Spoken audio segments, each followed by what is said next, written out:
Mi esposa infiel dijo, de ahora en adelante, tratarás solo con mi abogado. Así que me reuní con él.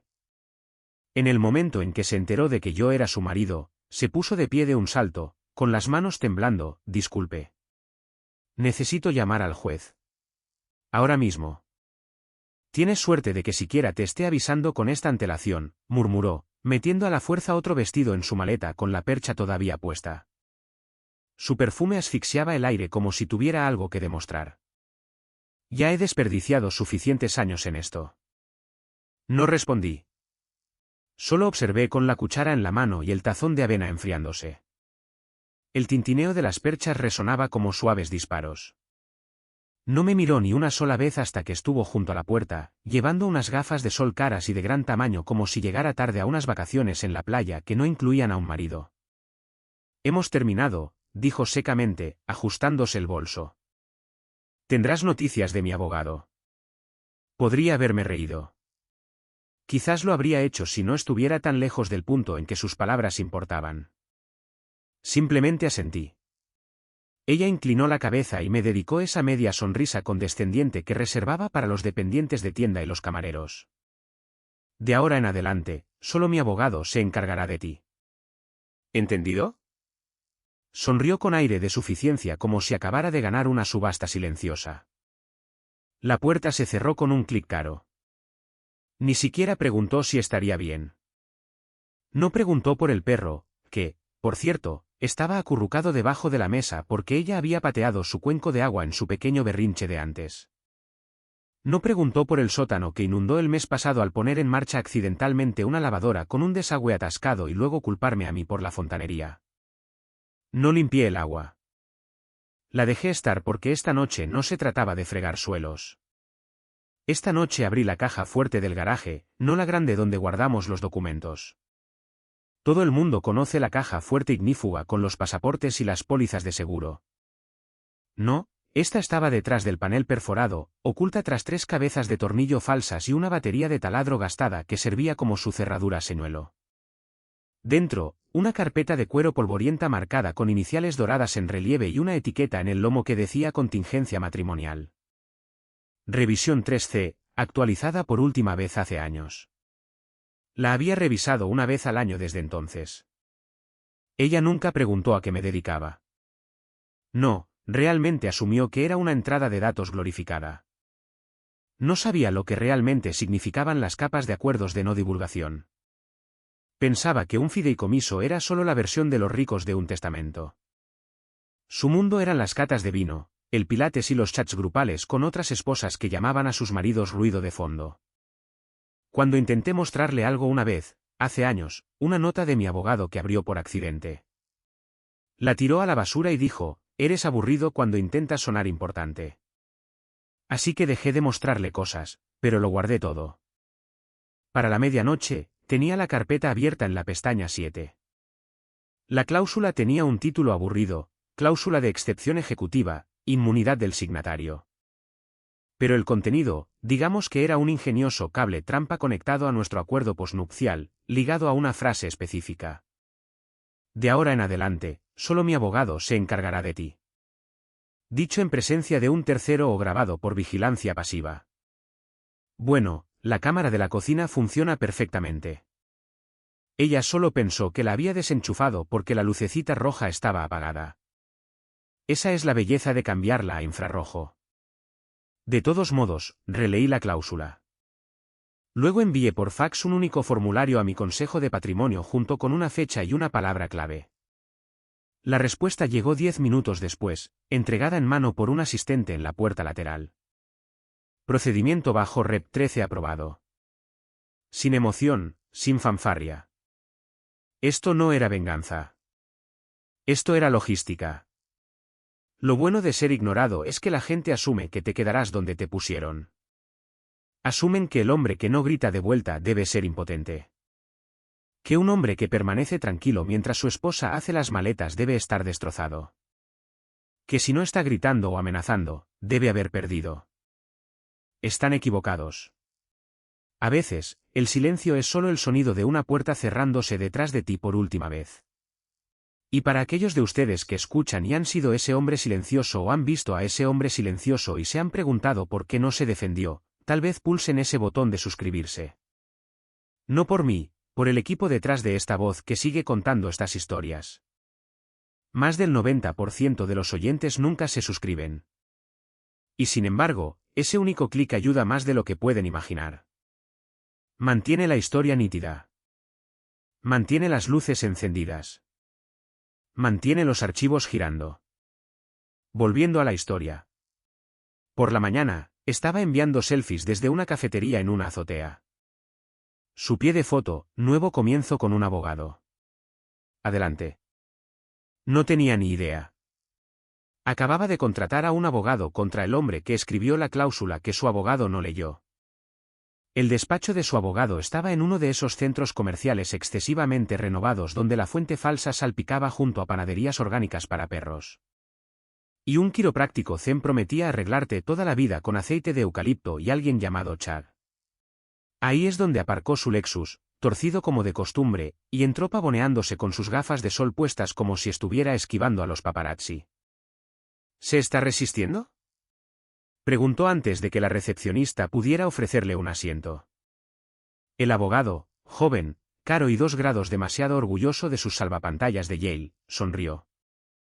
Sin resistencia. Envió una copia firmada de la propuesta sin revisiones, sin condiciones. Ella parpadeó. Eso es todo. Parece que se está rindenado. La sonrisa del abogado se ensanchó y arrojó la carpeta sobre el escritorio de cristal con una mano, mientras que con la otra removía un café con leche de cúrcuma como si estuviera desactivando una bomba. Honestamente, el divorcio más fácil que he manejado. Deberías estar orgullosa. La mayoría de las esposas complican. Tú, quirúrgica. Ella se rió tontamente, sacando su teléfono. Un toque del pulgar. El mensaje. El divorcio más fácil de la historia. ¿A qué hora debería pasar?, añadió un emoji de guiño porque la crueldad funciona mejor cuando es coqueta. Lo que no vio, lo que nadie vio, fui yo. A 28 millas de distancia, entrando en una oficina de notario escondida detrás de una farmacia rural y una tienda de cebos.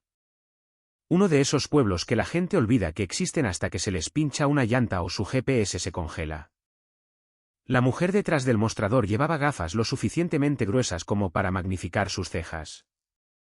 ¿Nombre?, preguntó sin levantar la vista. Deslicé 2 documentos sobre el mostrador desconchado. Una notarización, 2 firmas ya prefirmadas. Los examinó, entrecerrando los ojos. Sus cejas se levantaron. Excepción ejecutiva, ¿eh? No he visto una de estas desde la crisis del 08. Sonreí.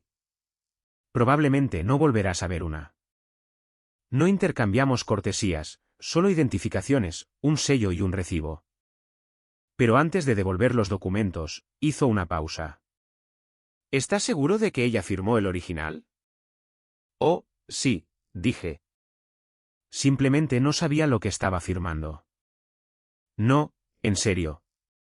Esa es la cosa con los acuerdos posnupciales.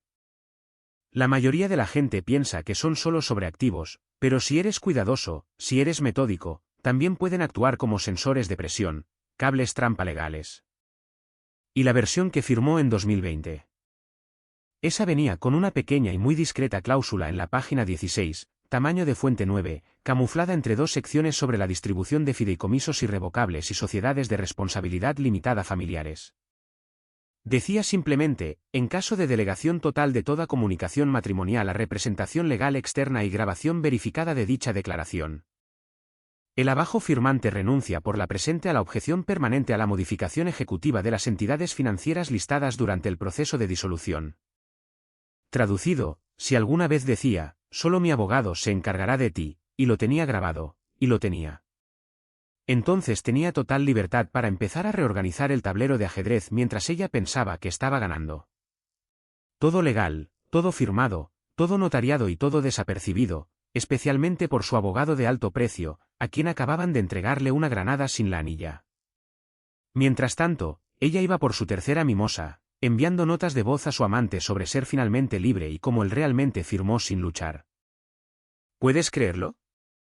Ella lo creía. Por supuesto, pensó que mi silencio significaba rendición. Confundió la calma con el colapso.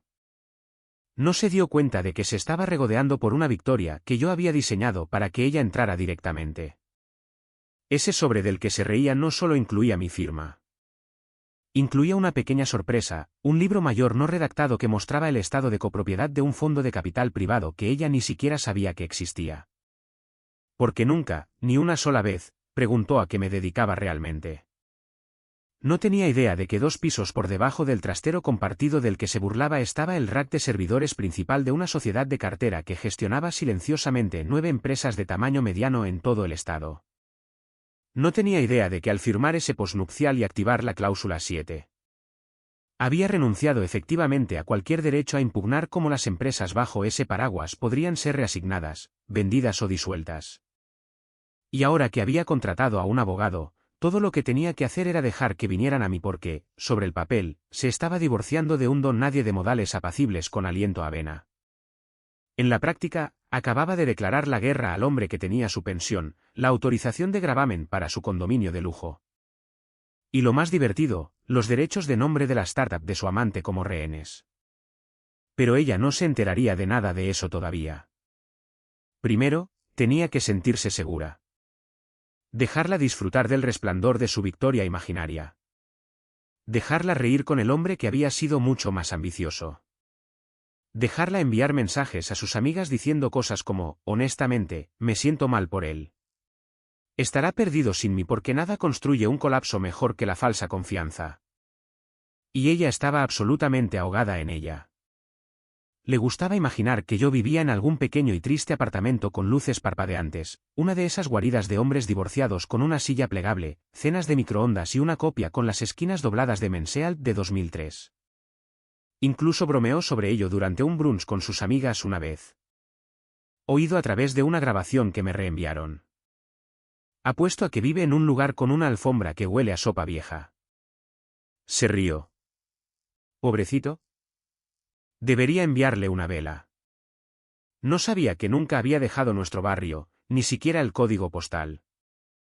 Simplemente me había mudado 10 minutos al este, detrás de una fila de viejos almacenes de ladrillo. La mayoría de ellos convertidos en lofts de moda, gimnasios caros o laboratorios de CEO working creativos que vendían café frío por onza. Pero enclavado entre ellos había un edificio de 3 pisos con hiedra bajando por un lado y un toldo de metal oxidado que no se había tocado desde la administración Clinton. Sobre las puertas de cristal, talladas en piedra caliza desgastada, había 5 letras. Barne, el apellido de soltera de mi madre. Ella pensaba que era solo un viejo almacén. No lo era. Entré. El vestíbulo olía a cuero, cedro y el tipo de cera para muebles que solo usan las personas que todavía se preocupan por la presentación. 2 hombres esperaban. Uno llevaba un traje gris con un pin de solapa dorado. El otro, azul marino oscuro y corbata roja, miraba una carpeta de Manila como si la hubiera estado leyendo durante años. El del pin se levantó primero. Señor Langston, dijo, extendiendo una mano. Me alegro de que pudiera venir. Todo está en su lugar. El hombre de la carpeta asintió y añadió, la cláusula 7 sigue activa. El presidente lo ha confirmado. Las presentaciones iniciales son anteriores a su delegación.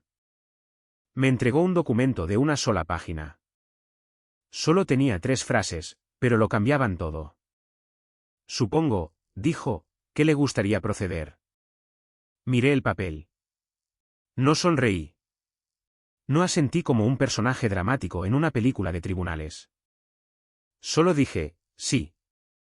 Y en ese momento, comenzó la cuenta atrás.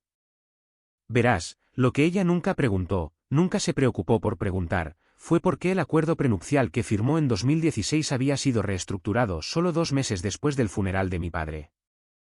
Ella pensó que se debía a una paranoia provocada por el duelo, algo que su terapeuta probablemente llamó afrontamiento de control. Pero mi padre no solo dejó una casa y algunos bonos. Dejó un mecanismo, uno que requería que tomara el control legal de la Fundación Barney antes de cumplir 43 años, o perdería mi parte, lo cual hice, silenciosamente, sin decírselo. Y una vez que se activó el posnupcial, la cláusula 7 para ser exactos, vinculaba su posición en el divorcio no solo a nuestro matrimonio, sino al rendimiento de 3 de los fondos de alimentación de la Fundación. Lo que significaba que si intentaba desvincularse únicamente a través de representación legal sin comunicación directa, activaría una cláusula de delegación, una que me otorgaba autoridad autónoma sobre cómo se gestionaban sus acciones y regalías adjuntas. Acciones. Ella no sabía que tenía porque nunca prestó atención a la frase fideicomiso ciego. Pensaba que era algo que yo decía para sonar inteligente. El juez en la sala, el hombre del PIN, no estaba allí solo por ceremonia. Era parte del comité de ética asignado para aprobar cualquier activación de modificaciones de cláusulas de capital a largo plazo vinculadas a la disolución matrimonial. Traducción, no podía apretar el gatillo a menos que lo hiciera frente a él con el Consejo de Patrimonio presente en ese edificio. Y ahora lo había hecho. En algún lugar de la ciudad, ella estaba publicando historias de Instagram desde un bar en una azotea, brindando con el hombre con el que se había estado acostando desde marzo. Hassan, un hombre cuya startup tecnológica acababa de recibir su ronda final de financiación de serie B de un grupo de capital de riesgo llamado VB Holdings. Ella no sabía que la B significaba Barney. No sabía que yo estaba en el consejo asesor. No sabía que una de las estipulaciones para la financiación, enterrada bajo términos y convenios, era una cláusula de moralidad. Y realmente no sabía que en el momento en que su abogado aceptó mi acuerdo de divorcio firmado sin cuestionar la cláusula oculta en los apéndices, la contraparte de la cláusula de moralidad se había activado y enviado al equipo ejecutivo de su nuevo amante. Todavía no, pero lo haría. La belleza de la arquitectura legal es que no grita. No exige venganza. Ni siquiera requiere que levantes un dedo. Simplemente existe, como la gravedad, invisible, constante, inevitable. Y ella acababa de caminar sobre el borde, con los tacones primero. Lo llamó un adiós maduro.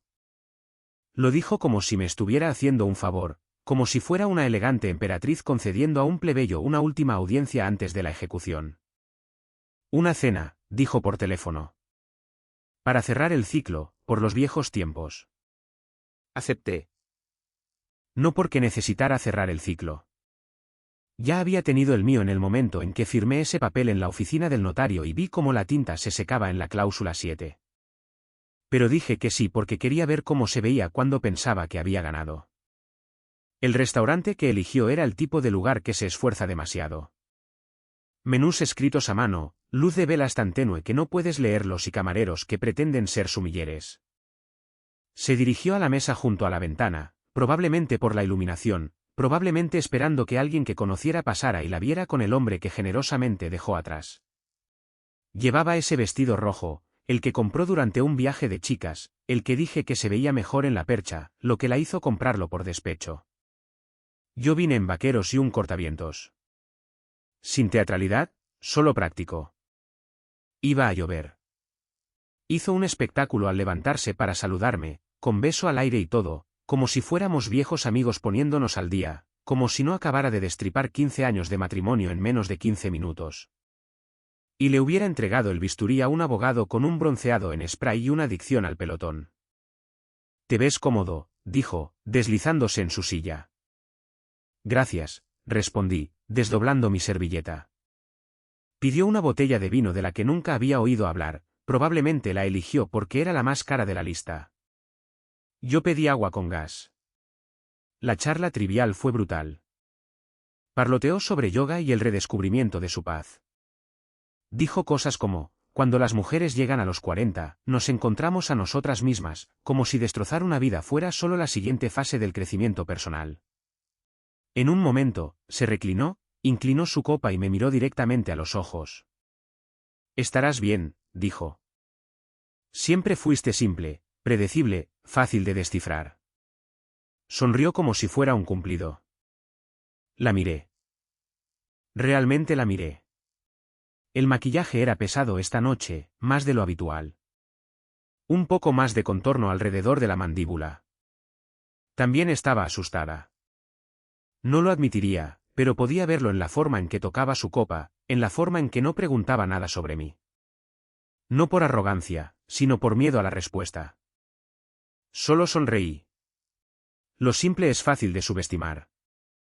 Eso la hizo parpadear, solo una vez. Luego se rió, pero la risa no llegó a sus ojos. Siempre hablas así cuando estás molesto. Pequeños acertijos filosóficos. Es adorable. ¿En serio? No respondí. Simplemente metí la mano en el bolsillo, saqué un billete de $20 doblado y lo deslicé bajo el borde de la cuenta, aunque aún no la habíamos pedido.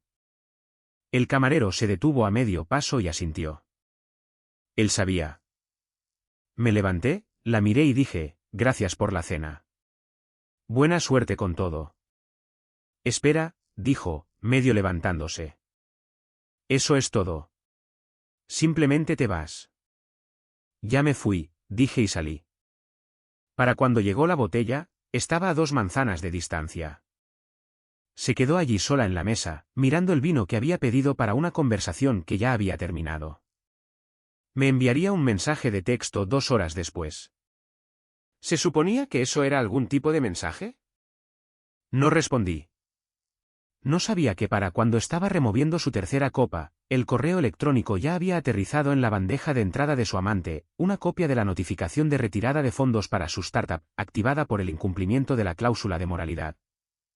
Al principio, lo ignoraría. Pensaría que era un error, lo reenviaría a su departamento legal.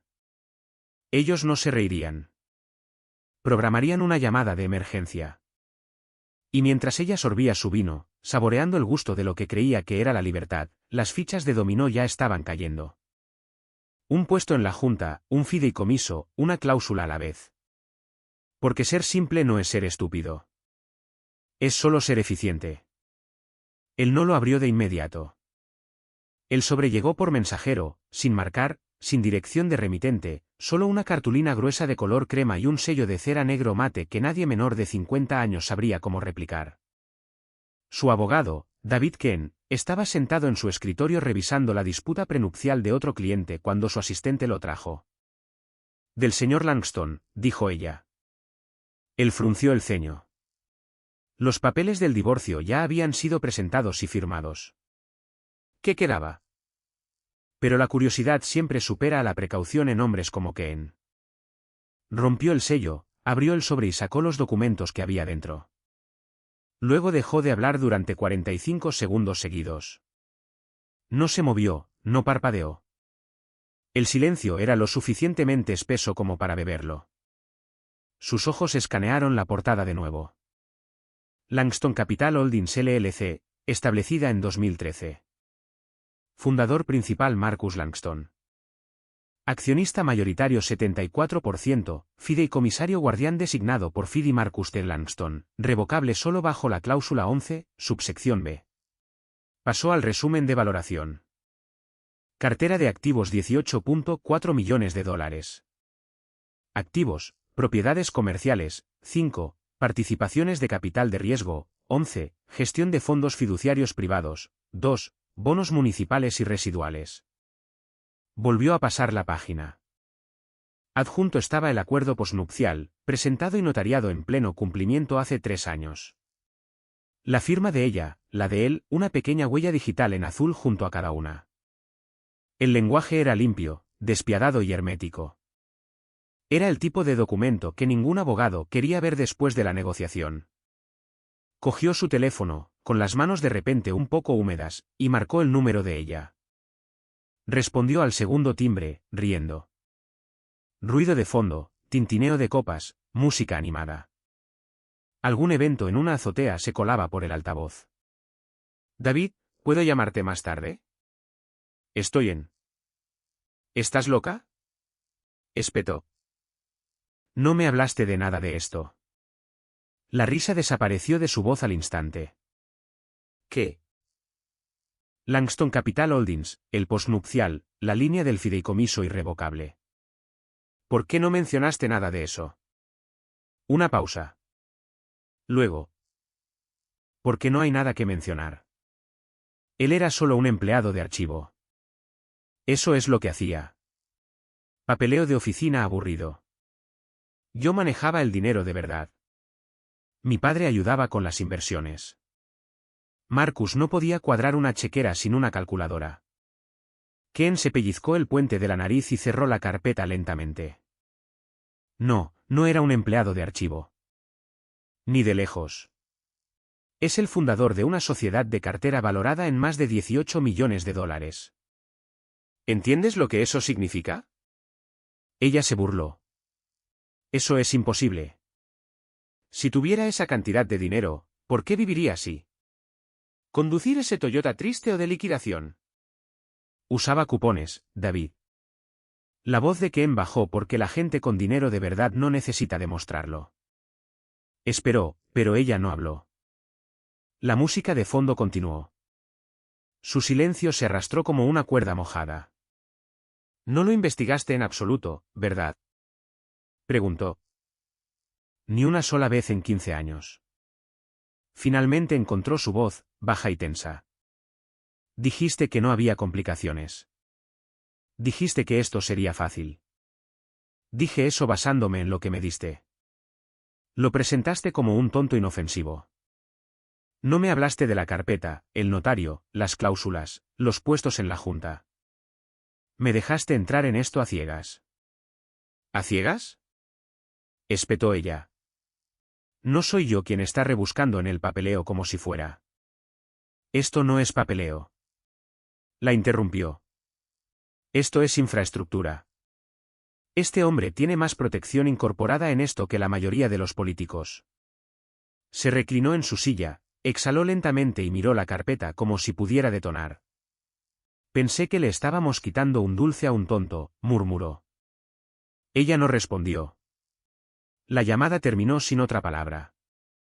Miró el sobre durante mucho tiempo. Luego buscó el licor fuerte que guardaba en su cajón inferior. Whisky escocés, algo caro, del tipo que generalmente reservaba para las victorias en los acuerdos. Excepto que esto no se sentía como una victoria. Se sentía como subir a un escenario y darte cuenta demasiado tarde de que no eres el director. Eres el chiste. Y ella, que siempre pensó que lo tenía envuelto alrededor de su dedo perfectamente cuidado, acababa de darse cuenta de que el hombre del que se burló, desestimó y descartó nunca estuvo quieto. Se estaba posicionando silenciosamente, metódicamente, y ahora estaba demasiado lejos para alcanzarlo. Apareció 15 minutos antes, pensando que eso le daría la ventaja. Él ya estaba esperando dentro. El ascensor se abrió a un vestíbulo que no reconoció. Suelos de hormigón pulido, accesorios de acero negro, paneles de vidrio esmerilado con LEDs incrustados. Era todo elegancia estéril, dinero silencioso, el tipo de lugar donde la gente firmaba decisiones de 7 cifras con cafés con leche y nunca levantaba la voz. Sus tacones resonaron como disparos en el suelo mientras la recepcionista la conducía por un pasillo de cristal. Intentó no mirar boquiabierta, pero no se esperaba esto. No de él. No aquí. La recepcionista abrió la puerta de una oficina en una esquina con vistas al horizonte, dejó 2 tazas de café sobre una mesa negra mate y desapareció como el humo. Él estaba de pie junto a la ventana, sin corbata, con las mangas arremangadas hasta los antebrazos. Silencioso, Marcus, dijo ella. Veo que he estado tratando de localizarte. Lo he notado, respondió sin volverse. Ella entró, dejó su bolso de cuero sobre la mesa con más fuerza de la necesaria y no se sentó. ¿Qué es este lugar? Mi oficina. Esta no puede ser tu oficina. Lo ha sido desde 2018. Se cruzó de brazos. Quiero renegociar el acuerdo. Él se volvió, se sentó lentamente, cogió su taza y sorbió. El acuerdo que insististe que se manejara únicamente a través de tu abogado. Eso fue antes de que supiera que estabas ocultando activos. Antes de que supiera sobre el fideicomiso, sobre Lanston Capital. Mentiste. Él levantó una ceja. Te di acceso. Lo rechazaste repetidamente. Sabías que no entendía nada de eso. Te pregunté una vez, dijo con calma, si querías saber más sobre mi trabajo. Te reíste, dijiste que te aburrías solo de oír las palabras arquitectura de cumplimiento. Así que dejé de ofrecerlo. Me manipulaste. Deslizó un archivo sobre la mesa. La firma de ella en cada página, su huella digital también. Firmaste voluntariamente 2 veces. Una vez notariado, una vez a través de DocuSign. La segunda tenía la página 6. Ella miró la carpeta. ¿Qué demonios hay en la página 6? Léela. Su mano flotó, luego cayó. Dudó. Cogió el documento, lo hojeó rápidamente. Página 6. El lenguaje legal era denso, pero una sola cláusula estaba resaltada en amarillo. La leyó una vez, luego otra vez. Su boca se abrió, luego se cerró. No me diste el control sobre nada. No. La corrigió suavemente. Renunciaste a tu interés asumido. Es diferente. Su voz se quebró. Esto no es justo. Este no era el plan. No había ningún plan, dijo él. Te fuiste. Delegaste toda la comunicación a un abogado. Te reíste de ello. Activaste cada cláusula que necesitaba sin que yo dijera una palabra. Se agarró al borde de la silla. Estuvimos casados 15 años. También fuimos socios comerciales durante 0. Miró alrededor de la oficina, el horizonte, las paredes de cristal que hacían que su reflejo pareciera un fantasma con una chaqueta de diseñador. Este lugar, susurró, todo este tiempo. Él se encogió de hombros ligeramente. ¿Pensabas que era aburrido? Claro. Ruido de fondo. Yo pensaba que eras honesto. Lo fui, dijo él. Simplemente no estabas prestando atención.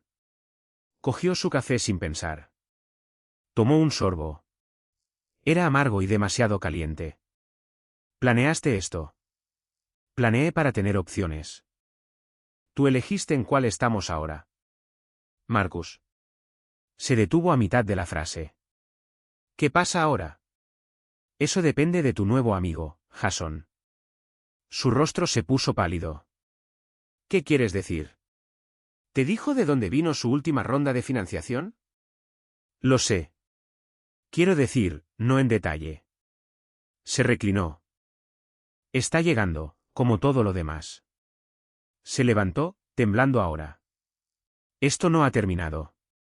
Terminó en el segundo que dijiste, solo mi abogado se encargará de ti, respondió él. Todo desde entonces ha sido solo una formalidad. Salió furiosa con pasos rápidos y torpes. No sabía que las cámaras del pasillo grabarían sus manos temblorosas. No sabía que la cláusula de financiación en la compañía de Hassan tenía un temporizador de respuesta de 30 días, y todavía no sabía que había quemado todos los puentes antes de darse cuenta de que estaba en uno. Pero lo haría. La página 6 se aseguró de ello. El correo electrónico fue enviado a las 9:07 de la mañana. Corto, seco, sin adornos, solo 8 palabras que detonaron como una ojiva silenciosa en el pequeño y elegante mundo de su amante. Con efecto inmediato, Jason Teller fue despedido como director ejecutivo. Lo vio mientras esperaba en la cola para su café en esa cafetería odiosa que a ambos les gustaba. La de las paredes de ladrillo visto, bombillas Edison y baristas que parecían poetas fracasados. Se quedó mirando la pantalla como si fuera una broma. Luego el teléfono vibró de nuevo y apareció otro titular. Fuentes citan revisión ética interna, conflicto de intereses. Otra notificación, y luego otra. Un memorando filtrado, anónimo, por supuesto, reenviado por alguien de recursos humanos con suficientes detalles para ser condenatorio. Asunto, Glen Haven Holdings. Notas de revisión confidenciales. Conflicto de intereses confirmado. Problema, exposición financiera no revelada a través de afiliación personal compartida con el fideicomisario marital del inversor principal. Dejó caer el teléfono. Golpeó el azulejo con la pantalla hacia arriba, todavía vibrando. No lo recogió. Salió furioso, dejando su croissant intacto. Marchó 3 manzanas con unos tacones que no estaban hechos para la ira y lo encontró. Jason sentado en un rincón tranquilo de una cafetería aún más tranquila, con el portátil abierto, la bebida intacta. Lo sabías. Espetó lo suficientemente alto como para que las cabezas se giraran. No pareció sorprendido de verla. Sabías lo que estaba pasando y no me lo dijiste. Hassan levantó la vista. Tenía los ojos inyectados en sangre. Cerró el portátil con calma. Recibí el aviso hace 48 horas, dijo. No lo creí hasta que los abogados lo confirmaron. Me dejaste entrar en esto, siseó ella. Él se encogió de hombros. No por indiferencia, solo por derrota. No sabía que la cláusula tenía un anexo de moralidad, murmuró. ¿Quién demonios incluye algo así en una ronda de Serie B? Ella no respondió. No podía. Tenía las manos apretadas a los costados. Estoy en la lista negra, añadió en voz baja. 3 capitalistas de riesgo se retiraron esta mañana. Nadie responde a mis correos electrónicos. Ahora soy radiactivo. Gracias a ti. No lo sabía, espetó ella. Nunca me dijo que él era. No necesitaba decírtelo, dijo Hassan, levantándose lentamente. Solo necesitaba ser más listo que nosotros, lo que aparentemente fue. Ella lo siguió por la calle, todavía gritando, pero él no se volvió. Simplemente se alejó. Sin gran confrontación, sin explicación. Simplemente se fue. Se quedó sola en la acera, con los ojos ardiendo, la gente mirando. Cuando finalmente regresó a su apartamento, cerró la puerta con llave y se hundió en el suelo, todavía agarrando su teléfono.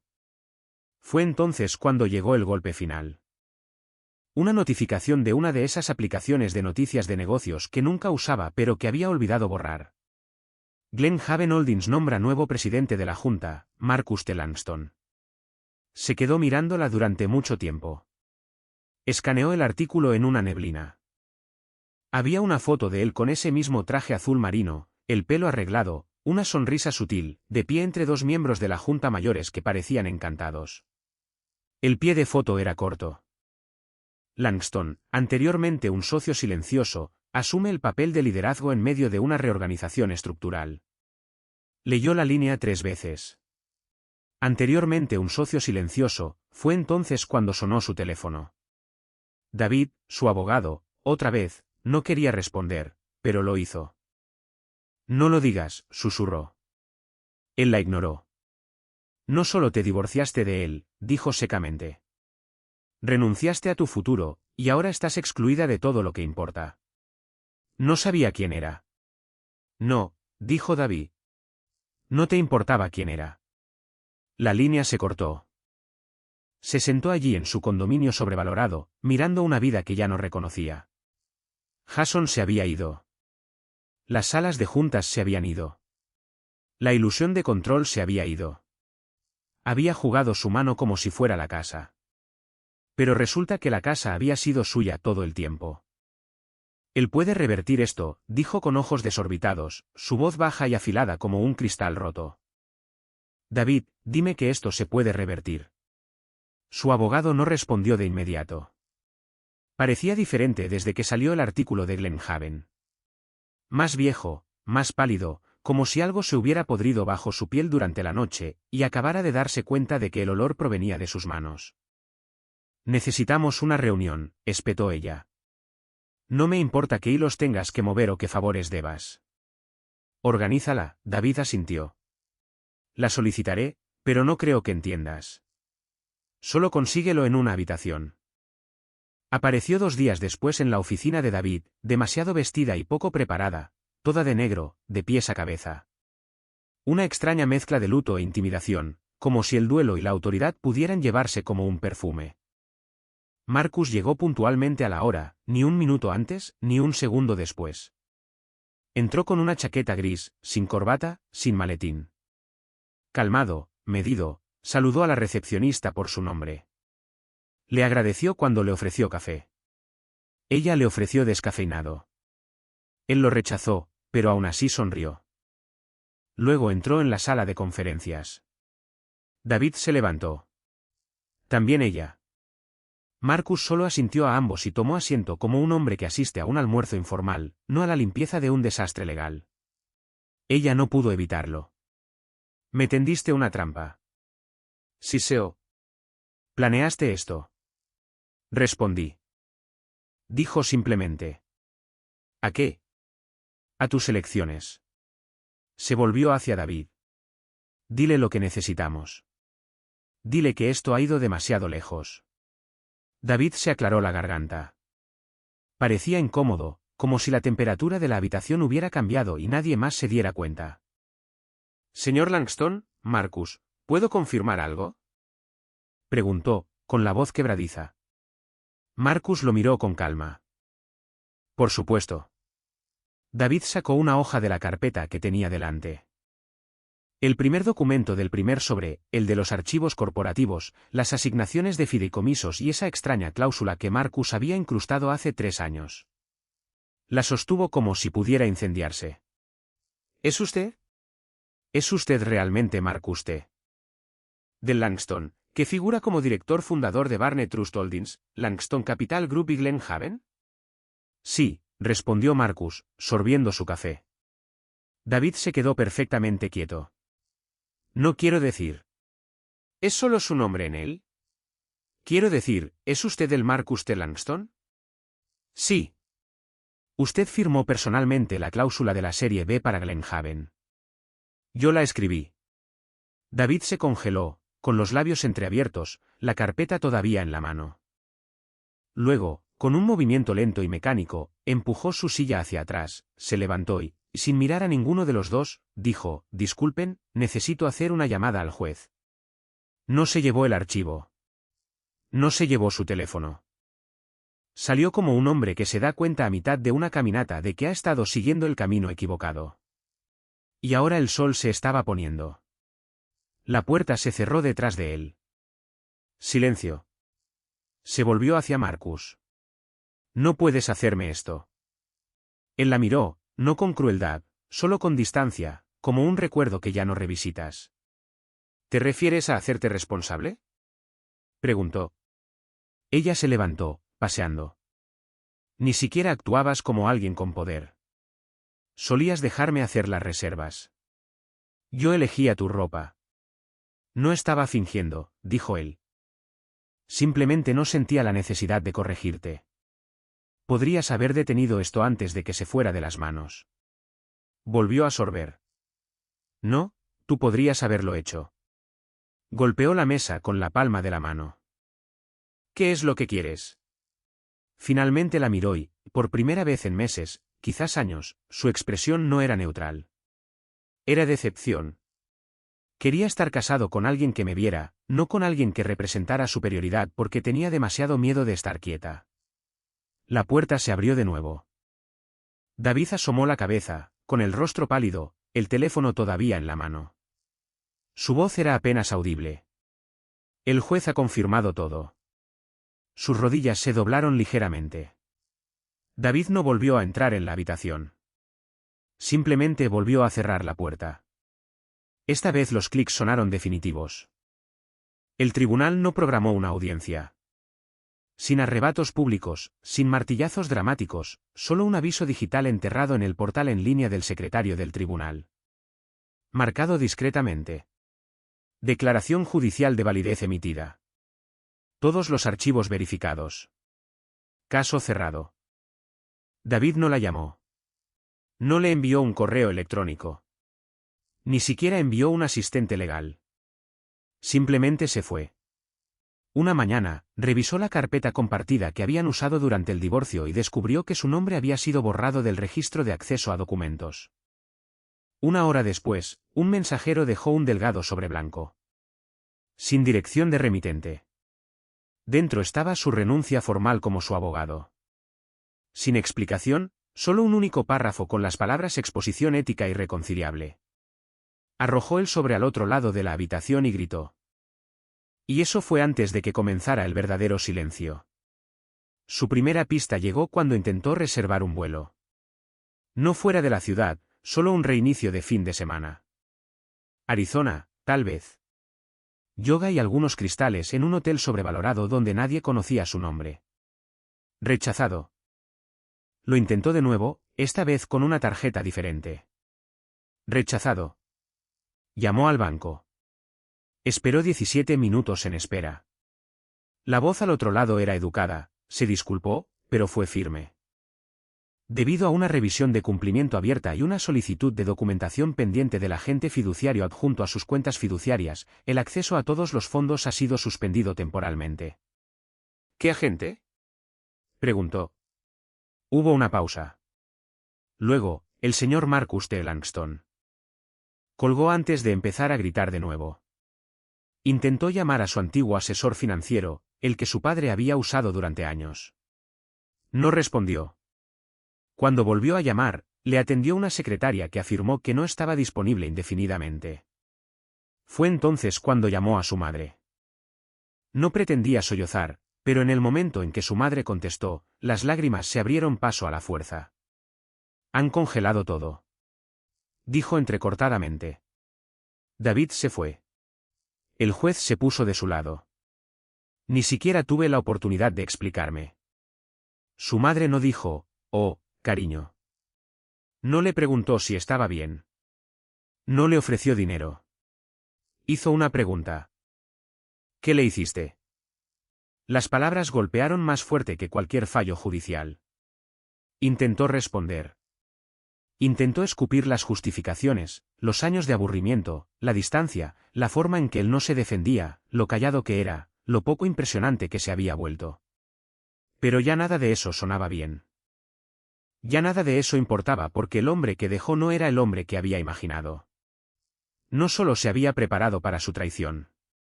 La había tenido en cuenta. No respondió, no habló, solo respiró en el auricular como un fantasma hasta que su madre, decepcionada, furiosa, o tal vez simplemente harta, colgó. Se sentó en silencio. Silencio real. Del que no zumba ni cruje ni susurra.